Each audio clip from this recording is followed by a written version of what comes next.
അതിക്രമം നിമിത്തം മുറിവേറ്റവനേ, എന്ന കൃത്യം നിമിത്തം തകർന്നോനേ, എനിക്കായി രക്ഷ നൽകിയോനേ, എന്നെ വീണ്ടെടുത്തവനേ, നിനക്കായി ഞാൻ എന്നെന്നും ജീവിക്കും. ദൈവവചന ചിന്തകൾ കേൾക്കുന്ന എല്ലാ മാന്യ ശ്രോതാക്കൾക്കും ക്രിസ്തീയ വന്ദനം. സദൃശവാക്യങ്ങളുടെ പുസ്തകം 10-ാം അധ്യായം 1-ാം വാക്യം, ജ്ഞാനമുള്ള മകൻ അപ്പനെ സന്തോഷിപ്പിക്കുന്നു എന്ന വാക്യമാണ്.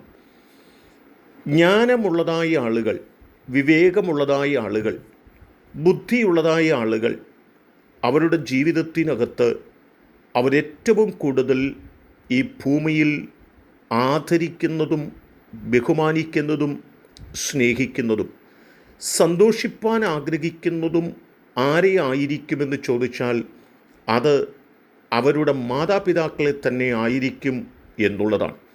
കാരണം അവർ ഈ ഭൂമിയിലേക്ക് കടന്നു വന്നത് അവരുടെ മാതാപിതാക്കൾ ഉണ്ടായിരുന്നതുകൊണ്ടാണ്, ഉള്ളതുകൊണ്ടാണ് എന്നതിനാൽ മാതാപിതാക്കളെ ആഴമായി സന്തോഷിപ്പിക്കുന്ന അനവധി തലമുറകളെ ഇന്നും നമുക്ക് ഭൂമിയിൽ കാണുവാനായിട്ട് കഴിയുന്നു എന്നതൊരു യാഥാർത്ഥ്യമാണ്.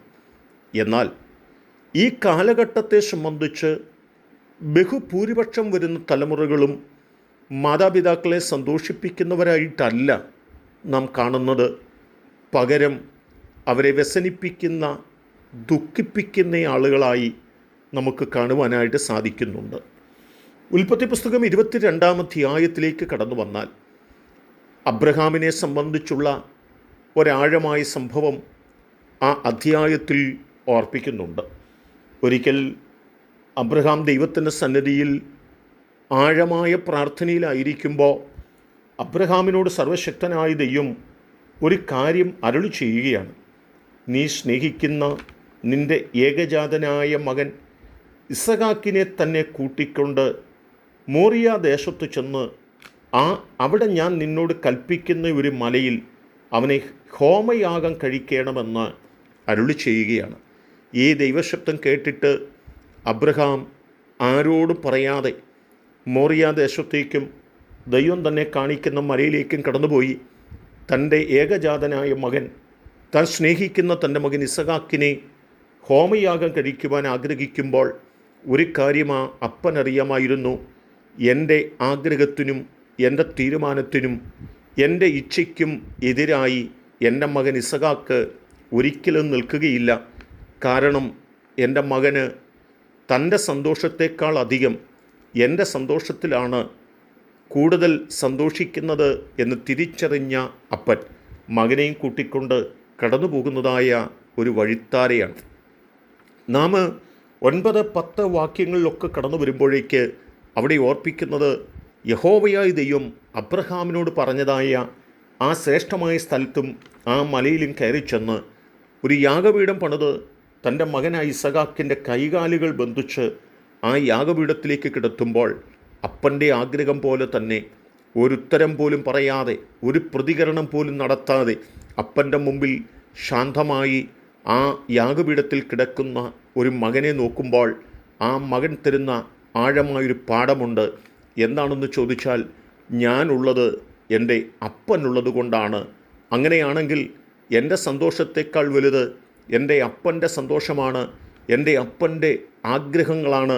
അതിനു മുമ്പിൽ ഞാൻ എന്നെ തന്നെ വിനയപ്പെടുത്തുന്നു എന്ന് പറയുന്ന ഒരു ഇസഹാക്കിനെ കാണാം.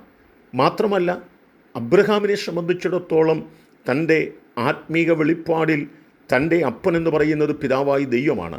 ആ ദൈവം തന്നോട് പറയുന്നത് ചെയ്യുവാനായിട്ട് തൻ്റെ സന്തോഷത്തിനപ്പുറത്ത് ദൈവത്തിൻ്റെ സന്തോഷത്തിന് പ്രാധാന്യത കൊടുത്ത ഒരബ്രഹാമും നമുക്കിവിടെ കാണുവാൻ കഴിയുന്നുണ്ട്.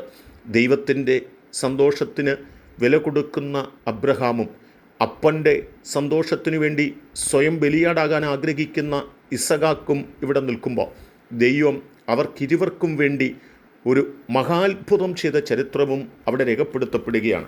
എന്നെ കേൾക്കുന്ന പ്രിയപ്പെട്ടവരെ, നാം ദൈവത്തിൻ്റെയും നമ്മുടെ മാതാപിതാക്കളുടെയും സന്തോഷത്തിനു വേണ്ടി നമ്മെ തന്നെ സമർപ്പിക്കുന്നുവെങ്കിൽ ദൈവം ചില അപൂർവ കാര്യങ്ങൾ നമുക്ക് വേണ്ടി ചെയ്തു തന്ന് നമ്മെ വേദനപ്പെടുത്തുന്നവരുടെ മുമ്പിൽ നമുക്ക് വേണ്ടി ദൈവം വഴികൾ തുറന്ന് അനുഗ്രഹിപ്പാനിടയാകും. അതിനായി നമുക്കൊരുങ്ങാം. ദൈവം നമ്മെ സഹായിക്കട്ടെ.